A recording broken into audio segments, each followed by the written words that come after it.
नमस्कार मंडळी, आज आपण बनवते चिकनचा रस्सा। त्यासाठी मी कांदा टोमॅटो बारीक चिरून घेतला। एका कढईमध्ये चिकन मॅरिनेट करायला ठेवलं। त्यात दही, लाल तिखट, गरम मसाला, चिकन मसाला, चवीपुरतं मीठ, आलं लसणाची पेस्ट, कोथिंबीर, हळद हे सर्व टाकून चिकन मस्त मॅरिनेट करायला ठेवलं अर्धा तास तरी ॲटलिस्ट। नंतर मी एका कढईमध्ये तेल ओतून कांदा आणि टोमॅटो लाल होईपर्यंत मस्त परतून घेतला। त्यातही मी मसाले ॲड केले, जसं की चिकन मसाला, थोडीशी हळद, लाल तिखट आणि मीठ घातल्यावर थोडं कांद्याला पाणी सुटतं, त्यामुळे पाणी टाकायचं नाही। वाफेवरच कांदा आणि टोमॅटो मस्त शिजवून घ्यायचा। मग त्यात मॅरिनेट केलेलं मी चिकन टाकलं। मी अजून पाणी त्यात टाकलं नाही, फक्त जे भांड्याला चिकटलं होतं मॅरिनेट केलेलं करताना जो मसाला होता तेच पाणी मी त्याच्यात ॲड केलं।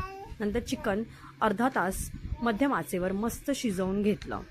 कोथिंबीर टाकली वरून मस्त आणि चिकन रस्सा तयार झाला।